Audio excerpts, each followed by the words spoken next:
Here we are. Bit of music to kick us off, eh? Isn't it? Rave on. It's what? Rave on. Rave on. Rave on. Shabba. Right. It's 7 o'clock. I'm going to try and do this really quickly now. Ready for this?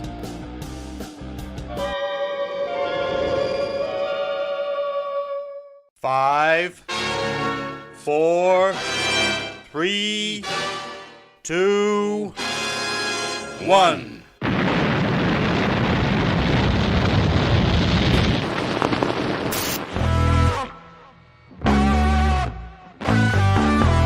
Oh, great flick on Alan Armstrong. Oh, what a beauty! Oh, what a beauty! I'm waiting all my life for that! What a screamer! Hello and cheers for tuning in to the familiar weekly sound of the Scarf Bagar Award, the show that's constantly picking at the dirty scab of county news, views and opinion. Lots to get through tonight, so best off just diving straight into it. Diving, eh? Scabs, eh? Opinion, eh? It can only mean one thing. Yes, it's the birthday boy. It's Russ Johnson. Hello, mate. How do, mate? How do? Happy birthday. Yeah, Thanks, happy Christmas, mate. Happy How's Christmas, it been? All right. Yeah, good. Good. It's Russ Christmas, isn't it? It's Russmas. Yeah, I suppose so. Do you know what? It breaks up. You know, when everyone's led low after Christmas and you've got January blues, I'm thinking, I'm all right. I've got my birthday to look forward to. Yeah, it picks us all up knowing that you've got your birthday to look forward to. It's ever since Christmas. When I was full of turkey in Quality Street on Christmas night, I was thinking, well, at least Russ has got his birthday. Love it. I love it. Right. Coming up tonight, we've got two lads from Spy Rights Right, the Chesterfield podcast, coming on very imminently to talk us through all things Chesterfield on Tuesday, and then later. Shouldn't take long, should it? Yeah, shouldn't take long. Not much going on. Not a lot going on there. And we're going to talk later about the Barnet win from last Saturday, and we'll look forward to Dover on Saturday, and just generally talk county shit. So before we do that, let's. I'm not going to run the titles. I'm just going to get them both out, and we can talk to the Chesterfield lads. How about that? Does that seem all right to you? Yeah, I'm just happy to be here, mate. On Russmas. I love it. Right, let's get Tom and Oxley out. That's two separate people. There we go.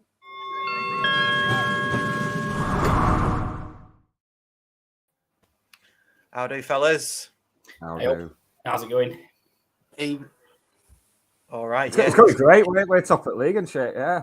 Really? I forgot about that. You know, I've not looked at the league table in a few days. Weirdly enough, I've just not felt like it. Yeah.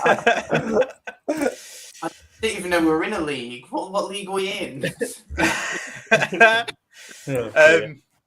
So, I mean, where to start? Okay, I'll ask one simple question, right? Furlough, frost covers, Chelsea, cringe admin, vaccines, rigged raffles, James Rowe. What's going on, lads? That's a lot to unpack in it, Jesus. Yeah. Where do we even start? Yeah, let's start with the beginning, shall we? The obvious one. I can see a few comments about furlough, so we'll begin with that one, shall we? Yeah. What happened there? What? The thing is, it was kind of a bit of a meme that people ran with, I think, because the furlough situation wasn't ideal. Don't get me wrong. You know, from the seams of it on the outside, we did furlough a few players to potentially save a bit of money on the wage bill and bring new players in. It was one player who was not going to play for us again anyway because he was going for a pro license and he'd gotten permission off James Rowe to do that. It was a fringe player who wanted to leave anyway, was going to leave, and then the Conference North and South got cancelled, so he couldn't leave. And one more player who just wanted to spend more time with his family. So it actually seemed, in the end, like they were trying to do right by the players. And I think it did get blown out of proportion a bit by opposition fans. So yeah, cheers for that, lads. Yeah. Us lot, basically. If we hadn't signed 11 new players, we'd have got relegated to a league we've never been in, but you have. So, Shots fired. Shots fired. They were the banter years. Oh, loving it. They are the banter years. You don't want to go down there, lads. Honestly, it is grim. It is grim. You think the National League's grim, don't you? Going to Weymouth, you think that's grim, don't you? You've not seen anything since unless you've been down there. We've been in a level where there's no fourth officials. A representative of the home team just has to hold the board up. Wow. Yeah. A substitute or a member of the coaching staff has to hold the board up. Yeah, like scribbling numbers on a piece of paper, are they? Like, oh dearie me, that's crazy. I mean, I can't imagine being in the same league as Alfreton Town. They're just a little club down the road from Chesterfield, about 5-10 miles. Like being in the same league as them. Yeah, it's been a bit embarrassing, lads. Didn't they? You're lucky you just missed them because they were in the conference for a while as well. They had a couple of years in the conference when we first got here. Yeah, it was. Yeah, they had a bit of a thing. Yeah, I think they battled us 6-1, didn't they? Yeah, they did. Yeah. Oh, Jesus Christ. That's got to sting. Good night. Yeah, and then there was no train on the way home. They had well, they called it a bus replacement service, but surely it's a train replacement service. But yeah, so having to get a bus home like from a 6-1 defeat, that was a low. That was. Didn't stomach a hotel in Chesney at that point, did you? You thought just try and get home. Yeah, it was a Tuesday night as well. It's just but let's get home. It's a grim night, wasn't it? That is one thing, though. Sorry, go on. Yeah, that's one thing in it.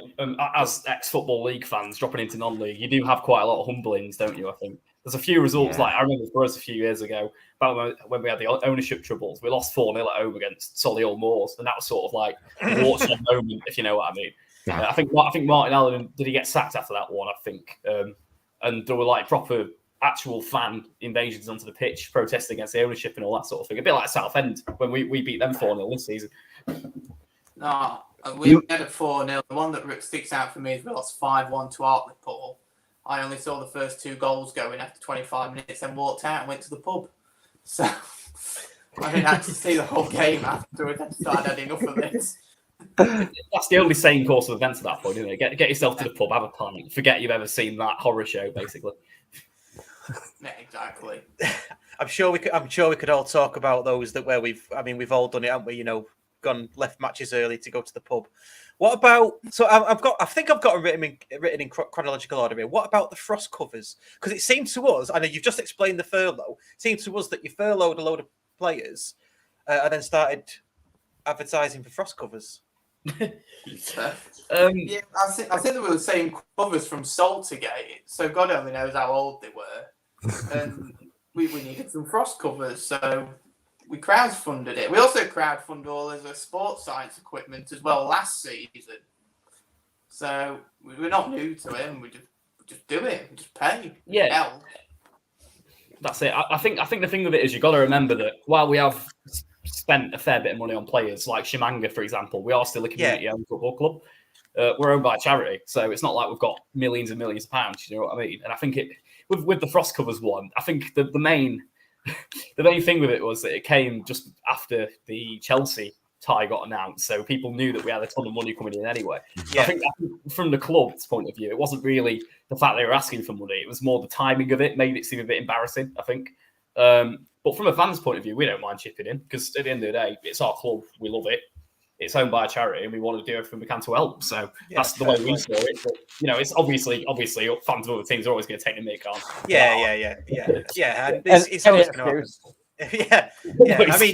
I mean, like lads, if you've got anything to take the mickey out of us as well, you've just done it about National League. No, just keep that coming as well. We don't mind. We're friendly here. Cy Lomas has said. Didn't the groundsman forget to put them on before Rowe's last game and it knackered the pitch? Now, I don't know if Cy is bullshitting there, but that's what he says. Oh, so. No, that did happen. We're all outside the state. We're all outside the stadium, like waiting. I had a crack that I could see through into the stadium. I'm like, they're on the pitch. And then we got in at 2:10, and we went and spoke to this steward. We're like, well, what happened? He went, oh, we've all been there with bags of water, literally pouring water onto the pitch, the stewards, because they forgot to put the covers on. So yeah, genuinely. I tell you, there's never a quiet day, is there, Oxley? There's never a quiet day. There's always the next scandal. We forgot to put the new frost covers on the pitch when we needed to. It makes for a good podcast, though, doesn't it? I mean, every week we say this, don't we, Nick? That the county just write it for us. We don't need to come up with any content. It just gets written for us. We started this in 2015, and we were in National League North, and even then, there's just loads of stuff going on. You know, with the shittest we've ever been, but we always had stuff to talk about, and that's just classic. Absolute classic. What do you make of your Twitter admin? Do you know this person? Because I've got to say I've got like a bit of a vendetta against that Twitter admin. He's a bit embarrassing. What's your vision of what he looks like, Russ? What do you imagine he looks like? I don't know. I don't know. No, probably a bit like you, Nick. Well, we had the person behind it on the podcast 2 episodes ago, so you can find him on there.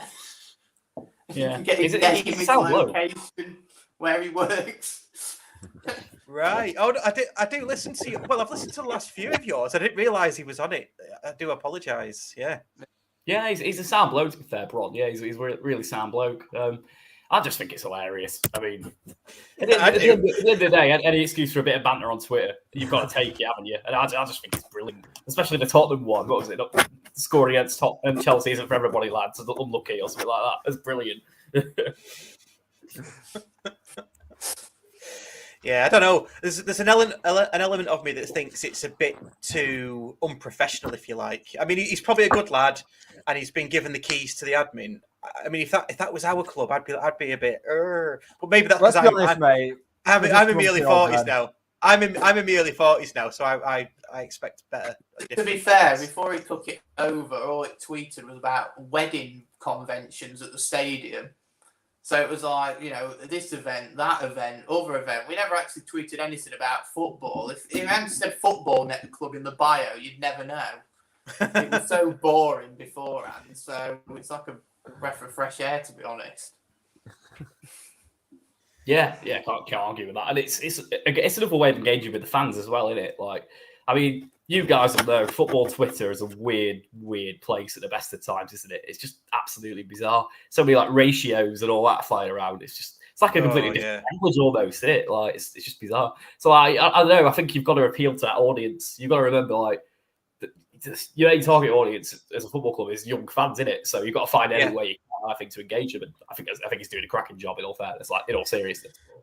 Yeah, I think it's just my age, honestly, because Twitter is full of like young. The demographics probably 16 to 24-year-olds, really, in it, are all doing this ratio thing, following Goldbridge around.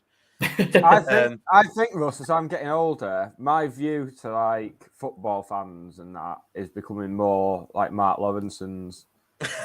Matt Lawrenson just hates everything that doesn't involve actual footballers. He's just got he just seems to have this broad contempt for like the culture surrounding football, and I think that's what I'm getting like. So he says doing a podcast. Yeah, that's true. That is true. That says please like and subscribe at the bottom. So. Sorry, go on. Yeah, I was gonna say. Well, we've had Das Sampson on a few times. He's like a local celebrity. You probably don't know who he is, but we asked him a question, and he just sat back in his chair and he went, I forget what it was, but it was about nothing to do with football, wasn't it? I think it was about, I can't remember. And he just sat back in his chair and he went, don't give a fuck. It was so great. Tell us how you really feel. Yeah. Oh, fair play. I mean, you've got to respect that in a way, haven't you? Coming on a podcast like watching loads of people watching, I don't give a shit. Don't care. Yeah, exactly. You carry on. I'm alright. I'll just sit here. But you're right. Twitter is it's just a cauldron of weirdness. I mean, I won't get into like the political side of Twitter, but I think there is two ends to Twitter. There's the 16, 17-year-olds who are literally just trolling any footballer they can find accounts. Then there's the just angry 40-year-old balding men who've got 20 more years till they retire, and they've got to find somewhere to vent their frustrations. That's it. That's the two demographics, I think. Yeah. What was it you said, Nick? Pogboom 9 numbers coming along, following the account. Johnny 10 numbers. Yeah. What? I know. It's always like the name of it. It's like a pun based on a top footballer, and then like 18 digits after. A load of them just start. Ever since we beat Bolton on the telly, they've just all started following our account. Yeah. I'm all for like exposing them. Finding the names and addresses and like going round, right? Snooker ball in a sock. But Russ is a bit more friendly, so we gained over 50 followers after playing Chelsea. It's just crazy. Literally, like a day, it just shot up. Like, whoa. Yeah, but they're all Twitter accounts with Chelsea player avatars, aren't they? And you don't know what the name is and things like that. It's Eden Hazard's ass 69 and stuff like that. Yeah. And you just know it's people who've never been within 100 miles of Stamford Bridge in the lives as well, don't you? It's like, a woman. Fans. They're fans because they retweet all the club tweets on Twitter. That makes them fans. Yeah. So James Rowe, then, what do you know about James Rowe? Hang on a second. Did they play Chelsea? Yeah, they did play Chelsea. Yeah, I think we did. Did we play Chelsea? Also? I've got. I don't know. I've got my ticket here. Look, proof that we played Chelsea. Oh yeah. Look at that. There you go. Show and tell. Loving that. I'm loving that. I've got the program somewhere, lads. Give me a minute. I'll go and find it. Well, that's fantastic. So James... I've brought a cat. You win show and tell. What else doing? See, we can all bring things. Why do people with cats and dogs insist that everyone sees their cat and dog? Have you ever seen that cat before, Ross? Have you seen that cat before? Yeah, I've been to your house. Yeah, but when you came to my house, I had a different cat. Oh, sorry. It was just a cat to me. Anyway, let's move on. Let's move on. Let's not get into a cat podcast now. Yeah, I was going to say, let's not get into pussy chat. So, James Rowe, then. Tell us what you know about James Rowe, obviously, without getting yourselves locked up yourself. What? Just generally, all what's the sort of the speak around the fans? Is he coming back? I hear Paul Cook might be lined up. That these sort of rumours. Yeah, it's a bit of a split thing in the fan base at the minute. I think there's a lot of people who think that he's gone. There's a lot of speculation. Obviously, you guys will have heard what it's being rumoured of. I don't want to mention that because I don't want to get, like you say, I don't want to get locked up in jail, do I? Eating with a stick or something. So yeah, obviously there's that end of it, but there's also the people who are like, oh, we should get behind him because of what he's done for the club. He's dragged us. I mean, to be fair, you've got to say, objectively, he's done a lot for Chesterfield Football Club. I mean, when he came in, we were, 23rd in the league. Looked like we were going to be struggling to stay up again. And he came in and completely transformed our season and got us in the playoffs. And now, obviously, 12, just over 12 months on, challenging for the title. So from an on-pitch point of view, yeah, he's done a lot for the club. But I don't really get that sort of, oh, you should get behind him no matter what he's done. Because, I mean, the rumours are pretty bad. And we don't, if that is what it is, then why would you want to back that? I don't know. It's a bit bizarre to me. So I'm sort of more of the wait until the facts are revealed, then, make my judgment on him. But it doesn't sound good, does it? Yeah, all we've had is a tweet from like 11 days ago just saying, it might have been a week, just saying he's been suspended.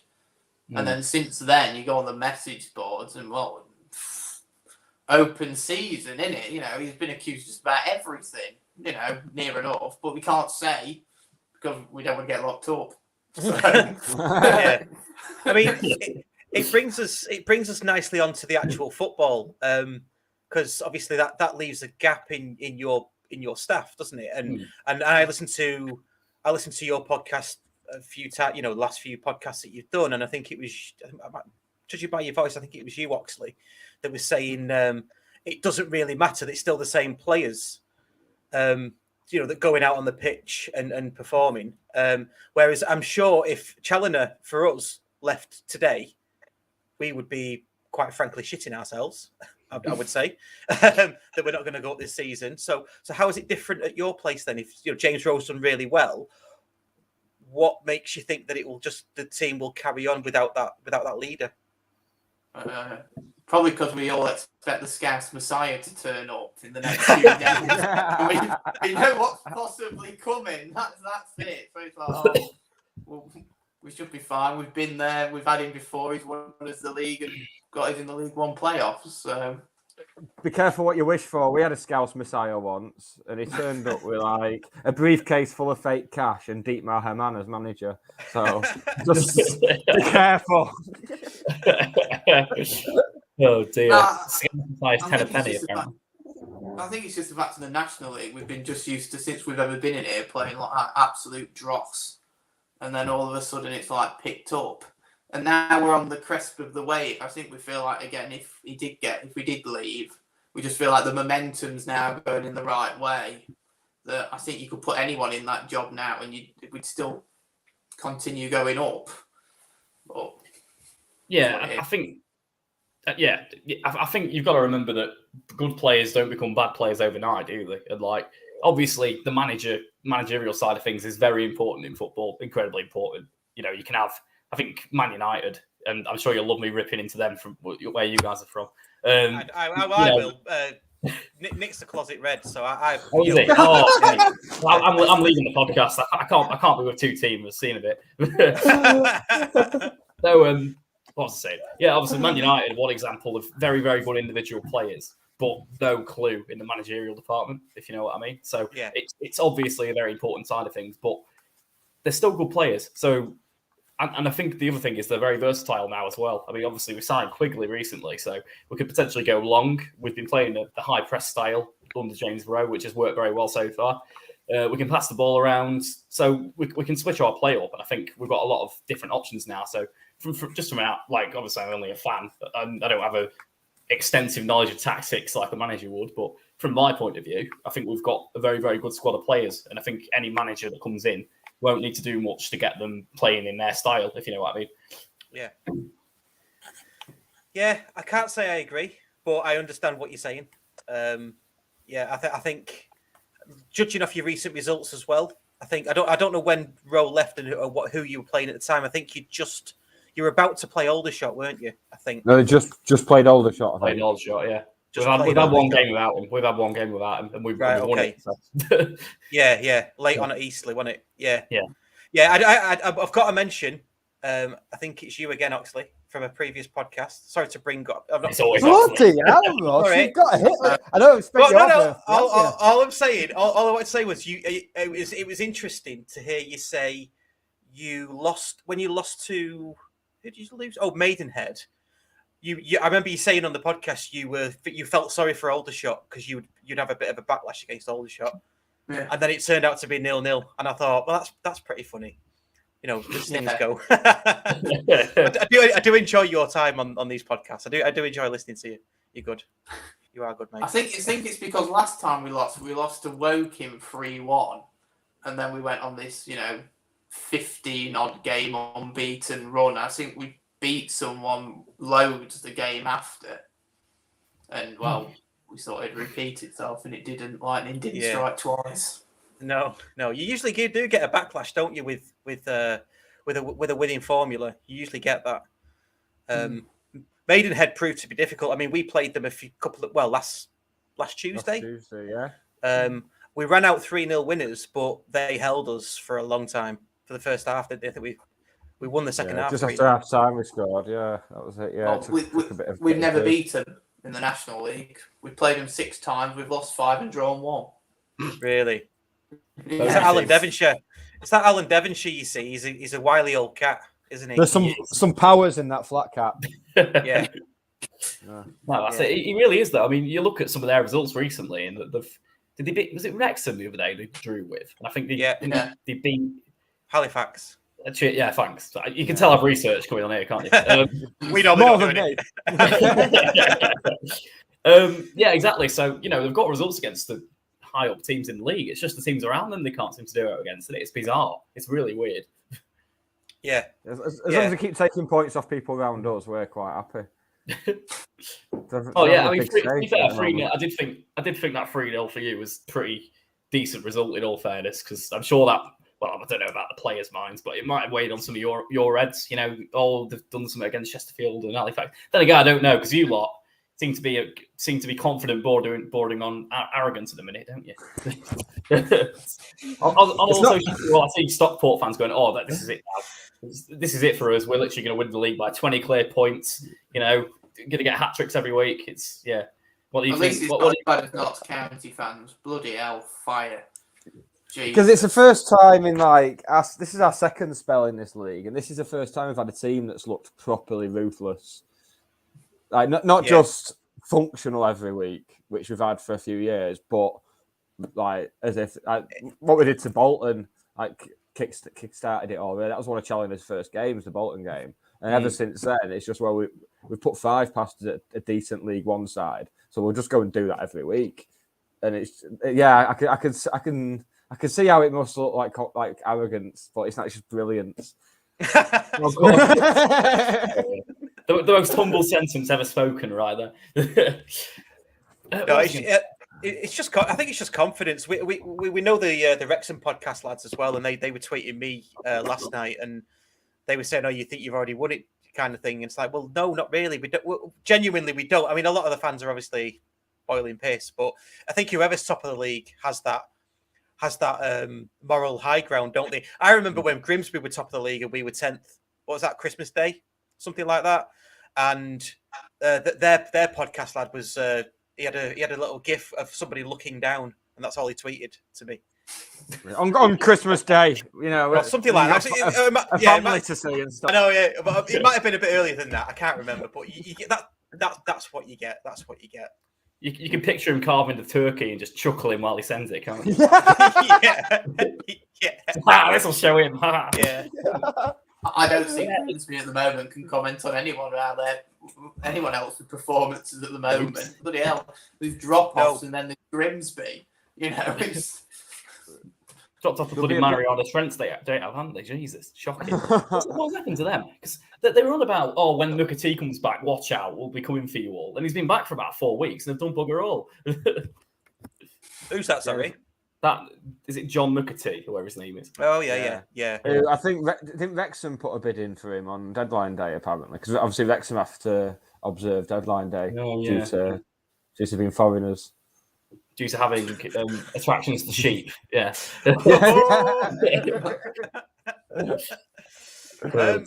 Let's look at the run-ins then for both teams. I say run-ins. I say let's look at the fixtures remaining. Hopefully this does this. There we go. That's quite snazzy, isn't it? So County on the left, Chesterfield on the right. I think I don't know if you are sort of stats and data people, but I just straight away from that, I could tell that you've got the top 4 to play away before the end of the season, which is quite telling, isn't it? Because obviously I know your away form's decent, but it's obviously not as good as ours because we're top of the table on the away form. But did you even realise that, or how does that stack up in your brain? It stacks up that we've got another 20 odd games to play. To be honest, nice. Yeah, that's the way I see it. I mean. Yeah, sure. There's going to be some tough names. Go on. We also have a run end of February, beginning of March of 5 home matches in a row. Yeah, on our fixture list, which is crazy. I've never seen that before. But this is the National League, so anything's possible. Anything goes down here. Let's be honest. I mean, at the end of the day, if you want to be the best, you've got to beat the best. And I know that's a bit of a cliche in it, but if we want to have realistic expectations of winning the league, we've got to beat you guys. Notts, teams like that. And if we don't, then we won't win the league, will we? And if we do, we will. That's the way I see it. I mean, so Tuesday's match then, is that going to be? Are you seeing that? Obviously, are you seeing that as a yardstick of where you are in the title race? I mean, I guess is it too early for that? No, I mean, I guess you could say that, but also you got to remember that we might have a completely different manager in the dugout on the Wednesday than from the Tuesday. So I guess there's that element to think about as well. So I don't know. I mean, there's 20 games left in the season. It's too early to call anything. Like you guys have been doing, you called you're already champions pretty much.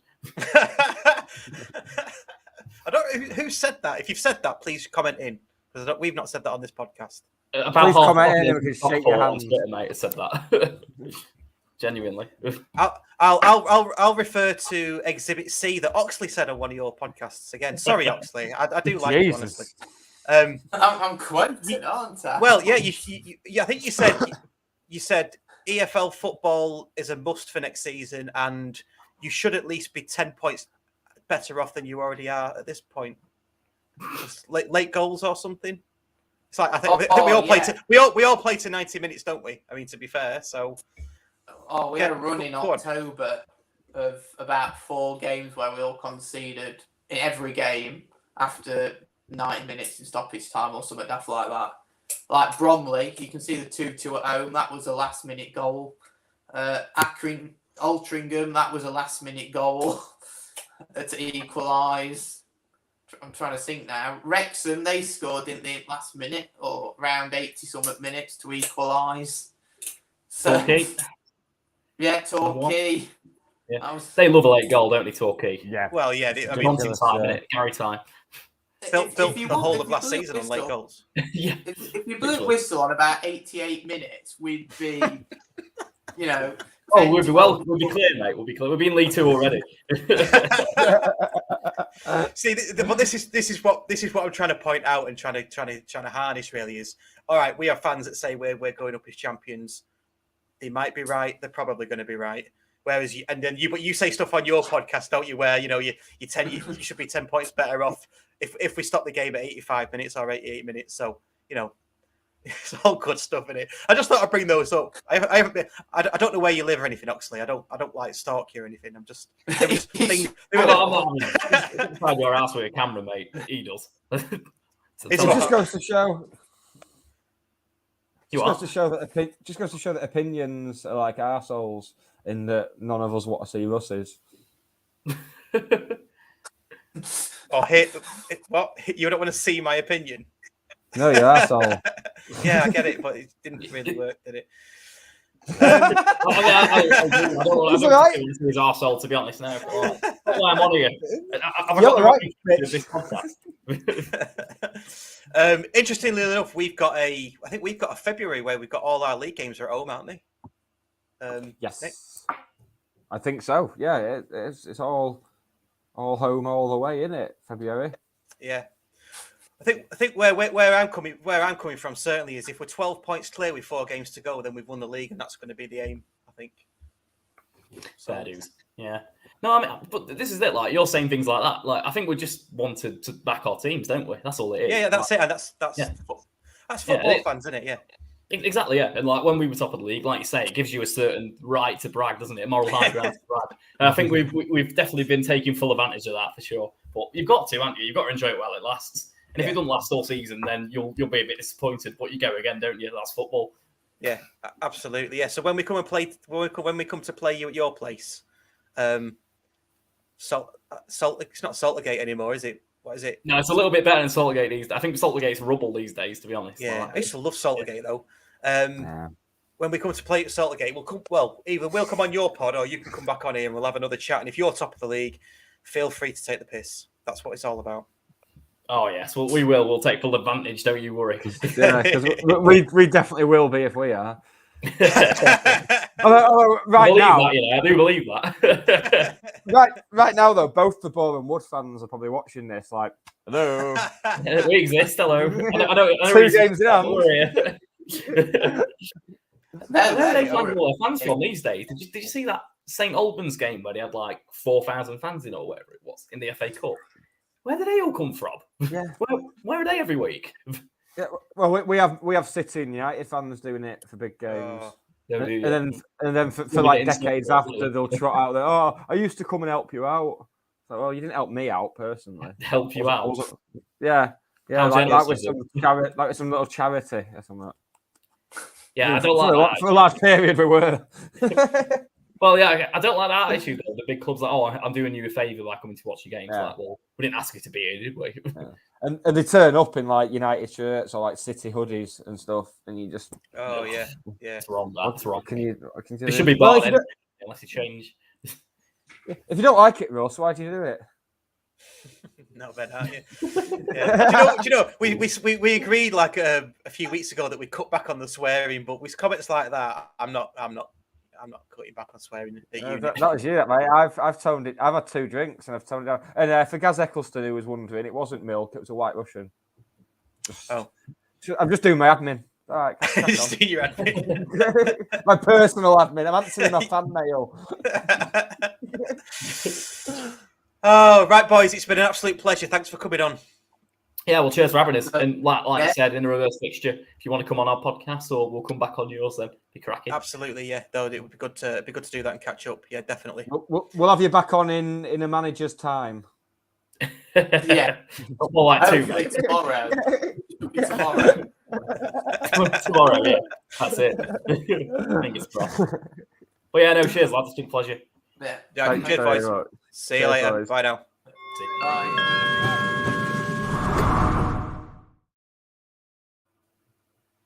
There we go. That was good, wasn't it?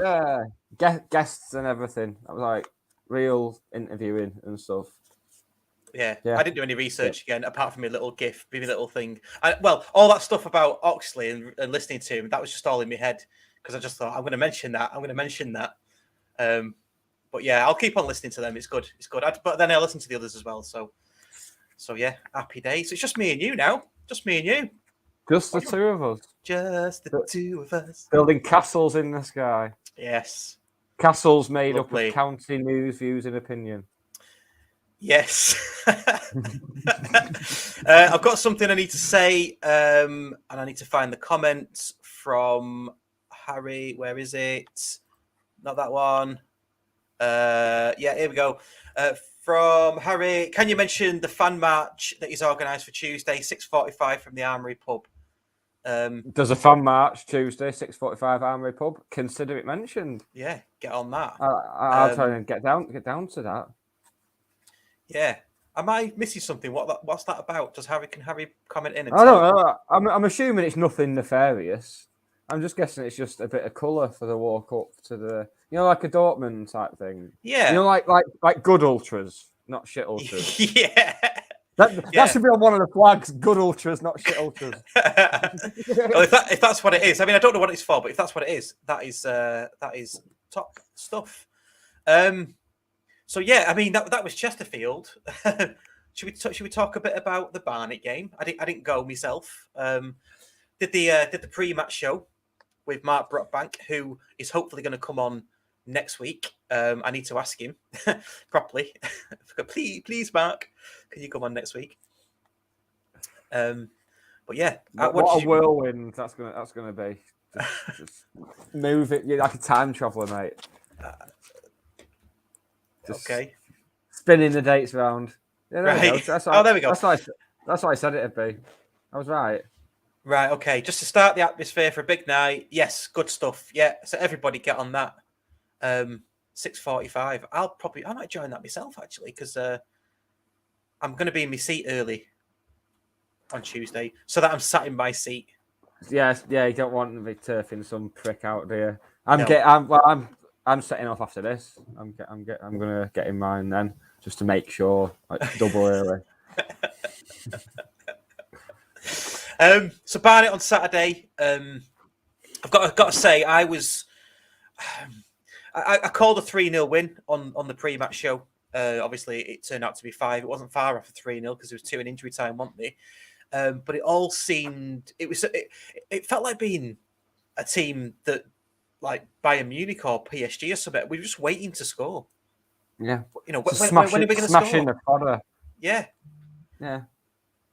It's just, what can you say about it? It's just like, just smashed another team, just another one. It's getting to stage every week. At one point we were sick of coming on and moaning about being shit every week. Yeah. For about 5 years. Yeah, now it's like totally the other way. And it's just like... Is it boring yet? Just do so. I'm bored. I'll never be bored.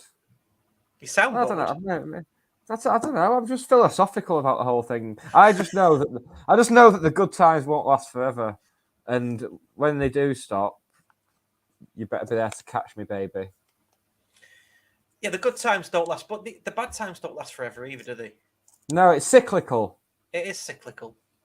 Yeah, and if karma's a thing, then the next few years are going to be bloody mental.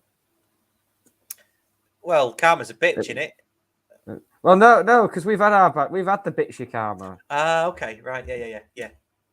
Yeah. Well, that's what I mean. So if it's going to be mental for the next few years, then at least look a bit happier, Nick. I am a bit happy. sad. You know, I've just had a long weekend, mate. I'm just knackered. That's all. right, And there's no big first team. There's no big first. Yeah, it's a very long weekend. I was going to say, it's Wednesday night. I'm still whinging. It was a very long weekend, mate. I went to two gigs, two in a weekend. That's big. That's like I pretty much went to a festival at the weekend. I saw more than one band in the course of 3 days. Therefore, I went to a festival. So that's why I'm knackered. And there was no big first team fixture to go to last night. It was just the Cheshire Cup. It's not that I'm banned or boycotting it or anything. I was just busy. Yeah, the Cheshire Cup's a weird one, isn't it? Because I think we've said before, certainly from my point of view, I've never valued it and never been to a Cheshire Cup match. It's always been for the reserves kind of thing, and to blood new youngsters, which people are properly getting involved this year, aren't they? I think the last time they did was it the season when Jim came back halfway through. Didn't we win it that season? Yeah, we had Sean O'Hanlon at the back. Yeah, and Obi and Euro who scored. Was it the winner in the yeah. final? Yeah, I think Glenn Rule was involved as well. He's a Cheshire Cup champion. So it's big names. Very big names. Very big. Was that the? It's more silver, and it could form part of a treble. If we do the league and the FA Trophy as well, then it's a treble. Yeah, absolutely. Yeah, it gets players minutes and it keeps momentum going. Is probably as much as I would afford to it.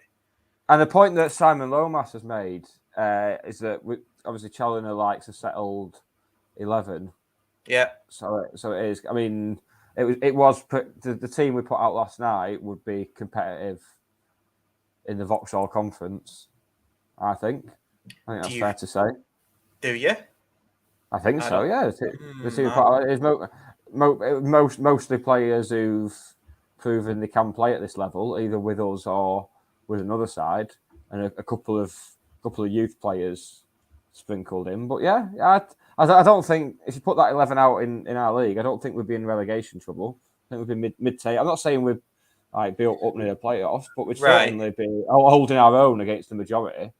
What do you think of Alex Reid after last week's discussion we had? And he got a brace last night, didn't he? Yeah, I don't think he's in favour in terms of the first team. Obviously, injuries and suspensions might change that.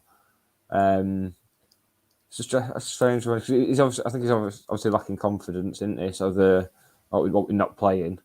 So that'll only help. Whether it gives him the taste for football and scoring goals, and he decides to take a move elsewhere, or manages to force himself back in the team, I don't know. We'll see, won't we? But yeah, it is good to see, because I kind of I don't like this whole insinuation that he's shit all of a sudden, which you hear from some quarters, because he's not. He scored 20 goals last season. In the right system, he's a very good striker at this level. But it's just not a system we play, unfortunately. That happened. I mean, for that to have happened, for the way we've moved on under Challoner, for seemingly Rooney and Reid to be the only two players that have suffered, really. The only two players who haven't improved and kicked on. So yeah. That suggests that the recruitment was right, that it was wrong manager. That was the problem. Yeah. I don't know. Have we got a party popper so we can pull that for Nick, saying that the recruitment was right? Because is that directed? Is that not directed? That's Simon Wilson, is he not? Well, both. Partly. Like, whatever part both of them had in those. I mean, there's still the ridiculous dick swinging loans that we brought in. Yeah. That kind of made it. Kind of having them players there as well made it even harder for Rusk to. So I guess see the wood for the trees. Yeah, I suppose. Like, how was he meant to pick a first choice back three when you just chuck in extra defenders at him? Yeah, I think he doesn't need and stuff. Don't forget, it's not just about picking players; it's about man management as well, dealing with trading and delivering on promises and things like that. So it just makes the job from hard. What players have said in interviews, since then, it seems that was an issue as well. I think players didn't feel they were being challenged. Yeah, but that's it. I think going from Jim Gannon to most managers, if players are used to Jim Gannon's approach, then I think they feel that anyway with most managers, apart from Challoner, happily enough. It's interesting, isn't it? Because if Reid and Rooney are the only two that I say the only two, but the two standout ones that suffer because of a changing system. I mean, they're clearly good enough, in their own, footballing wise. We're going to get this time and time again as you put it, go, have wild years or whatever you said. Everything gets rosy and we start going up. We're going to get this up quite frequently where players come in, will get it wrong, and they'll just have to be shipped out. Yeah. I heard that we got quite a lot back for Rooney. I don't know where was it Sam Byrne? Yeah, I think. And I think it was in the club statement as well that we've pretty much broke even in terms of or close to breaking even in terms of the transfer fee, which is a good bit of business for a 31-year-old who's played most of his career right in non-league. Really, like his better years of his career have been in non-league, so it's very good business, I think. And he walked straight into the Barrow team. I noticed and played. I think he played a full game. So for last night. Yeah. So fair play. Silomus likes to get involved. Might get him on.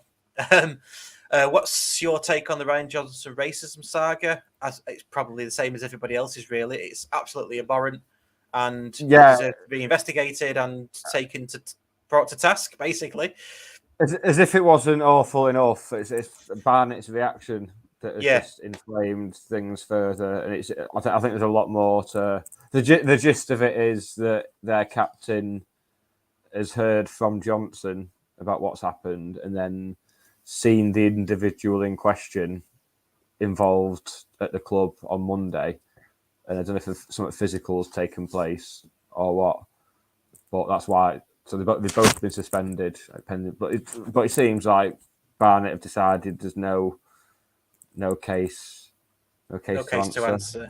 Nothing. It's just but we're living in a world where like the major footballing authorities like punish people more for wearing a sponsor somewhere on them or having a sponsor on the shorts than you are for racism. So what do you expect? Well, and that's more strength to Ryan really for getting on with it. What a reaction as well. Yeah, exactly. Scoring 2 goals and answering in the best possible way for the actual time itself. Reporting it and then getting on with the job. That's absolutely superb. And he's starting to come really, really good now. And just slotted right in there. It gives us that option as well. We can move Kitchen to wing back, or we can rest Kitchen. We've got Rydell for wing back as well. It's lovely options to have. Ethan Pye as well. Let's not forget the left side is centre back as well. So that's another option there. Yeah, absolutely. So that was Barnet on Saturday. Some lovely set piece goals, and I tweeted actually a clip of a set piece that didn't go in, but Johnson, Hogan, and Palmer. I don't know if you saw that clip, Nick. Just we're running back with intent and desire to get back into shape, which I found quite interesting. A lot of people agreed with me, 1 or 2 didn't, but there's contrarians out there, Russ. Yeah, I know. I need to get my head around this. At the end of the day, mate, it's Rusmus, and no one can take that away from you. Well, I'll be taking it away from you in about 12 or 13 minutes' time when we finish. Yeah. Okay. But you can have it as long as you want. It's fine. Oh, thanks, mate. Transfer news. We touched on it just then with Rooney leaving. I think we both. Obviously, he's been involved last few weeks, albeit as a substitute. Got that cracking goal last Tuesday. It seems as though it's all happened quite quickly. They brought in Miles Hippolyte from Scunthorpe, who, contrary to probably the suggestion seems to be that he's a winger And County have said the same on the statement. But from speaking to my other half's father, he's a Scunny fan. He's been playing midfield all season. Right. He's a left-footed centre mid. He's been playing as. Yeah, which should fit more. It makes a lot more sense this time. We've only got him signed to the end of the season anyway. He can cover a number of positions. So do you reckon that's depth for? Well, it's depth for the midfield just to do some rotation as and when, because we've got obviously a busy schedule. Yeah, good stuff. I'm still expecting. But he's mostly been playing midfield this season, but he can play as a number 10. He can play out wide. So it seems as though he's pretty versatile, which is what you want, isn't it? It is, yeah. The comments just come in. It's made me chuckle. He's not a full hippo. He's a hippolyte. I like that. That's a dad joke. Well, when he leaves, we'll be a hippolyte, won't we? Hey! It's gonna be a sad day for everyone. I'm still expecting some sort of forward to come in, I think. Yeah. I'm still expecting that. I don't know when, but it's got to be something on the cards, I would have thought. I won't be surprised if it's another move similar to Sarcevic or Madden, who kind of was outside a window and it just became available and we were the club with the money to make it happen straight away. That's what I think it'll be now. So Wrexham are done as well. Wrexham are done for they finished, haven't they, I think. No signings for them, and I don't think... I think they've overpaid for O'Connor, but if they get promoted even through the playoffs, it's worth it. Yeah. Well, they're going to overpay. They're nearly $500,000 is the talk. Yeah, I heard that. Yeah, I mean, they're going to overpay anyway, aren't they? They're going to. They get the Wrexham tax just like we get the Stockport tax. Theirs is going to be a bigger tax than ours, but it's still a tax. So they got a bit of shit. I mean, thank God for Wrexham because it allows us to go under the radar a bit now. I think people forget that we've got financial muscle as well.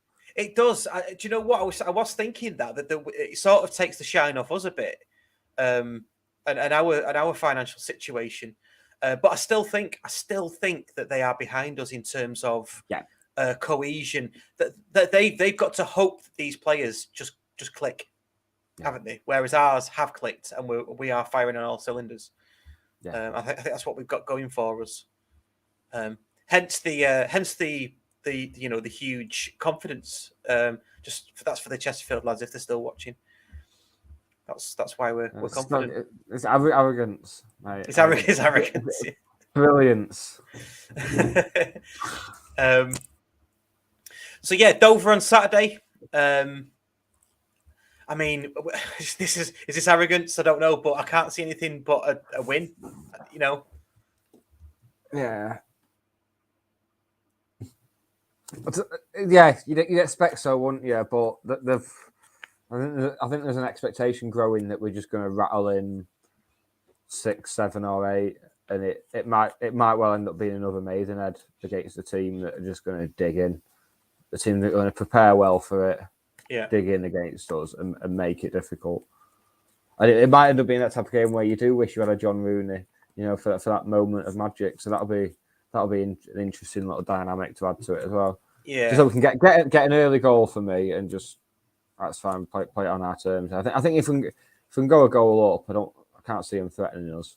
No, well they'll have to come out then, won't they? If we go a goal up, I think we can just pick them off easily enough then. If somehow by some miracle they go a goal up, which will be fair play to them, then I think we'll just come out and play. We'll just go up a gear. So that's what it feels like. Yeah. Yeah.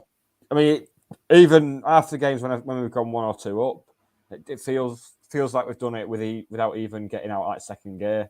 Yeah.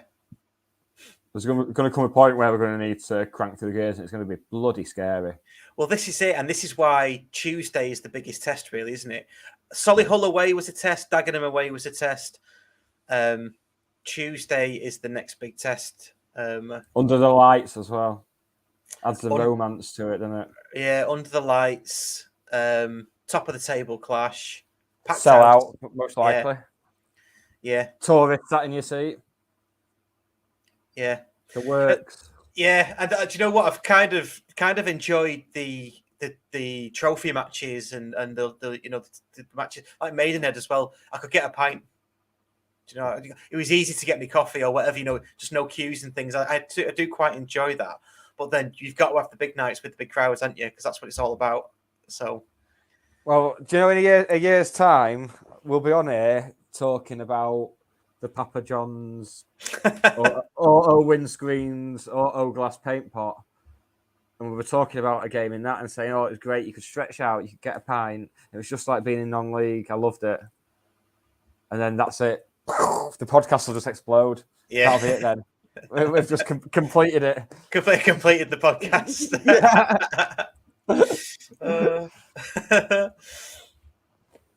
Love it. So on Saturday, I'm doing prawn sandwich. You're doing a big birthday corporate, aren't you? Yeah. I believe drinks are free till half time. I believe, is that the case? I don't know. Are drinks free? No, Do you get a free drink? Don't think so. Do you not get a drink included with your ticket, like a welcome, like Bucks Fizz? Oh, you might possibly on the way in, but I'm not so sure about that. I mean, we're on the highest package, and I don't mind saying what it is because me and my wife and my son are going. So it's and we're season ticket holders, aren't we? So we get a discount for that. So in total, for all three of us, Dan's on the kids' price. It's 144 quid. So that's a three course meal. I'd want his drink for that. Program. I might have his drink, yeah. Program. And then guest speaker, stuff like that. I think Cheltenham comes in, does a pre-match. No, we've still got Simon Rusk doing it as part of it. Oh, we've still got Simon. Oh, that'll be all right, yeah. He's just going to put his hands in his pockets and talk to the floor for 15 minutes. Yeah. So that's something to look forward to. Simon, me at the live show. Simon, my soup's cold. Well, it is what it is. So yeah. We'll go again next week. We'll go again next week. It'll be better next week. Well, I will. 144 quid. So, and I think for that as well, we get to sit in the padded seats and then go down to the bar afterwards. The 1883. Oh no, the Vita bar is it? I don't know. Vita bar's the new one, isn't it? Yeah. Did we not get to go in that? I don't know. See, it might have changed since last one. Well, you'll find out on Saturday, won't you? It's added a bit of jeopardy to the day. As soon as you know you're going to get like an 8-0 win out of your day, you might as well have some. Like, is it going to be soup or salad to start with? Is there going to be what's the veggie option going to be like? You know, is Dan going to chuck his veg to one side? Does he do that? Well, Dan, to be honest, we've seen the menu, and Dan, we're probably going to have to get Dan a burger at half time because he's a kid, isn't he? Fussy eater. He's just going to go. Yeah. I'm not having all that posh noisettes stuff. of lamb in a jus. It's not a jus; it's a gravy. Call it a gravy. See, just as an aside, see Love Face is back on in the comments. Hey! I'm trying to block it. I'm trying to block it. It's not happening. It's not happening. Let me try and put them in timeout. That might. Oh, there we go. There we go. I believe it's based on what you browse. So some people might be some people might be seeing them comments, but I'm just seeing something for like some pills that can make your penis smaller. But if you're seeing like horny ladies, then that's on your browser history, lads. Sorry. Did you see that the Oldham fan? The Oldham. This was ages ago. Oldham put out a tweet with something about a player coming or something like that. This guy went onto it and then screenshotted it and said, "I don't think you should have adverts for penis, erectile dysfunction on your slags in your area." Yeah. Well, and then they tweeted back and went, "Well, that's just whatever you've been browsing." So to everybody. Oh my god. Oldham have got up to some shit in the last few years, but that's up there. That's brilliant. Yeah. Hey, you never know if we go up. And we won't be playing them. We won't be playing them, but it'd be good to get them on, wouldn't it? Matt and Steve, that'd be good. Short of like them getting some sudden takeover. Well, no, because the transfer window's shut, so it doesn't matter. So I think Oldham and Scunthorpe are done. I fear. Yeah, the same because they're two teams I was looking forward to playing for various reasons. So cut adrift, aren't they? And I know Oldham have just got John Sheridan back in, but it only gets you only gives you 20%, doesn't it? It's John Sheridan, not Jesus Christ. Yeah. Okay. Anything else from you, Nick? Not in terms of this. No, I mean there's plenty more from me, but just Okay. not in terms of this. Here's a question for you then. What's your father-in-law said about the new signing? Apart from that, he's just a midfielder. Anything else? Oh, that was what he said first. He said, "Oh, did he? All right. Yeah. Oh, great." And then I had to write the name down and text a picture of it to her mum, so her mum could look. Old people in technology, man, mad. I don't know. She was like, "Okay, can I get him on my iPad?" Like, well, you probably can. Yeah. Just don't know what to tell you. But yeah. I'm happy with that signing. That's the main thing. That's the main thing about anything county. As long as I'm happy. As long as you're happy. And if there's something I'm not happy about, you'll know about it because I'm independent of thought. Okay. Oh, so on that note, what's the album? I know what the album is, but go on. It's of course Joy Division. Yeah, of course. So yeah, going back to basics. Yeah, you can't go wrong, can you, with Joy Division? No, unless you're Ian Curtis, in which case you can go very wrong with Joy Division. And that's Nick's topical music review with an album from 1979. Yeah, I tweeted to you. I did tweet to you, but I've been listening to a lot of Duffs recently. Yes, you and me both, mate. Yeah, and I need to get Kingdoms of Rust and Lost Souls on vinyl, and then I've completed the studio album collection of the Duffs. I just recently completed the Arctic Monkeys studio album collection, which is really? It's a lot better when it's a band who've got a lot of albums. I've got the Libertines one, but it's only like 3 albums. It's like, don't count. But when it's like 6, I'll do The Fall next. I think they've got like 57 albums. I just slowly. I started like buying them, but then I got out of chronological order, and it just got silly.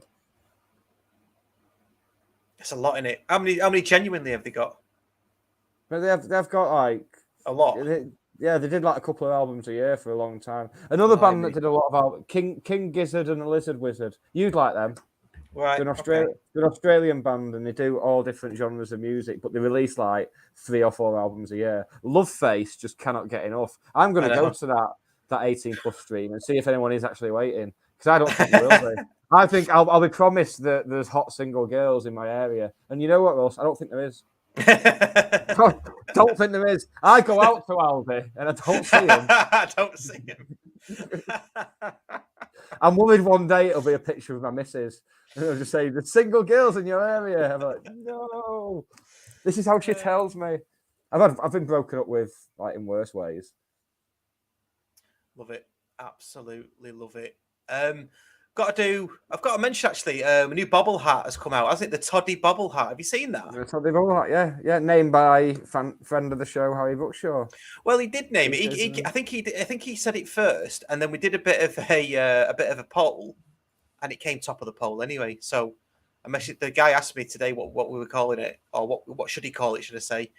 And we came up with that. If you haven't seen it, this is obviously, if you're on the audio afterwards, then this isn't going to be for you. But if you can see that, I can't believe the people what listen to the audio aren't going to see the tits that you've just. I suggest just going on YouTube and subscribing, so then you can be the first to see them.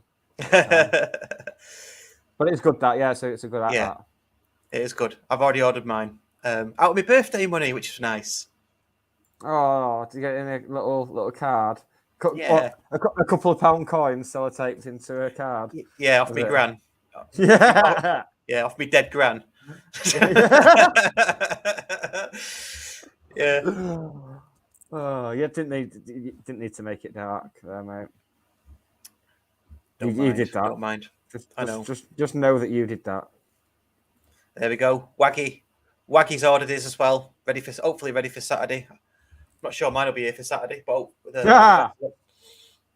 well, let's hope it's not, because you can't both wear the same thing to the football. Look at that, weird. Two people wearing the same thing at a football match. Ugh. I don't know how the players get away with it. That's my Gokwan moment there. That's what he'd say. So, talking of camp celebrities, did you hear about Rylan over the weekend? Yeah, I saw that. Yeah. I do love the fact that the tabloids have tried to out him for possibly. There's a slight chance he might have been doing a bit of coke, and basically the whole nation has risen up and gone, no, you leave Rylan alone. You might have ruined Kerry Katona and Caroline Flack and Jeremy Corbyn, but Rylan is a step too far, and it's great. It's good to see. Leave Rylan alone. Yeah, he's becoming a national treasure, isn't he? He is, and his old mum seems lovely as well. And I do like it when I see him on the goggle boxes. Yeah, and which celebrity doesn't do gear at the weekend? I bet they all do it. So, pick on someone else. Pick on someone else. Like who? Who should we pick on? I'd like to pick on David Williams. Don't like him. Don't trust him one iota. There's quite a few that I don't like, to be fair, that I can't remember now. But there's a lot that I don't like. Yeah. But there's some that are almost like universally liked, and I'm just like Jimmy Savile in the 90s. When I saw Jimmy Savile on the telly, I used to cry and run to my mum. It's like I knew. I was a bit young for him anyway, but you can say you knew, or you had sort of on hands experience. No, I just had this feeling. I was like, he's not right. He's not right. Him, and I get the same feeling when I see Williams. So it's not baseless. Rolf Harris as well. He used to creep me out. I used to will them animals to die in Animal Hospital, just so they didn't have to suffer Rolf's shared presence. Yeah, so the sweet release of death. I think we've got a winner. Jimmy Savile made me cry. That's the podcast title. It won't be the YouTube title, but it'll be the podcast title. Yeah, get in there. Yeah, I've seen Corden suggested there in the comments. Oh yeah, Corden one. Yeah. I don't like him at all. No, he knows something about someone. He must do. That's how he's got where he is. Gavin and Stacey was good, but other than that, he's just a dick, isn't he? I like seeing him in that Weight Watchers advert that he does, where he's like pretending to be a real person and talking to other real people. That's just no, I'm not having it, mate. Good stuff, right? I'm going to shoot. Emailing your celebrities that you think are wrong. Message us. Right, I'm going to go. I need to go and enjoy the rest of my birthday. Yeah. You've not enjoyed the last. Well, I have enjoyed it, but I want to spend some time now with my family and a couple more cans. I am your family. We're all your family, Rod. Are you going Saturday, by the way? Yeah. I won't see you there because you'll be in the posh seats. But I'll throw stuff at the back of your head for a full match and see how you like it. Oh, I get that in upper 33 anyway. Have you not heard the stories? But yeah, should be good. Right. It's been good. Any admins to do before we go? I don't think so. Just subscribe and like if you can, please. But we're inching towards 1,000. Getting that merch, that sweet merch. Well, including the county shirt. Yeah, well, the sweet sort of money so we can pay for this stream. And keep on checking in as well because people are winning merch, aren't they? I can see it. People are tweeting it and everything, which is pretty good. It's good, isn't it? People getting stuff for free. People getting stuff for supporting the team. What a world! I know. And soon, this is what Louis Armstrong was singing about when he said, "What a wonderful world." He was on about fans getting rewarded with tangible rewards and crypto nonsense. Crypto nonsense. Yeah. Nice one, Louis Armstrong. Ahead of your time again. Yeah. So your fan fi will be tradable for cash very soon as well. So keep an eye out on that. Probably about mid this year. So good stuff. Right, I'm going to shoot. Thank you very much, Nick, for being my company on my birthday. It's been an absolute pleasure. Merry Rusmus, everybody. Merry Rusmus and a happy New Johnson to one and all. See you later. I wish I got my xylophone out again. Should be a staple. See you later. Bye. This is the Scarf Bagara War, a Stockport County fan-created podcast, blog, YouTube live show and website. Find us at thescarfbagarawar.co.uk. For county fans, by county fans.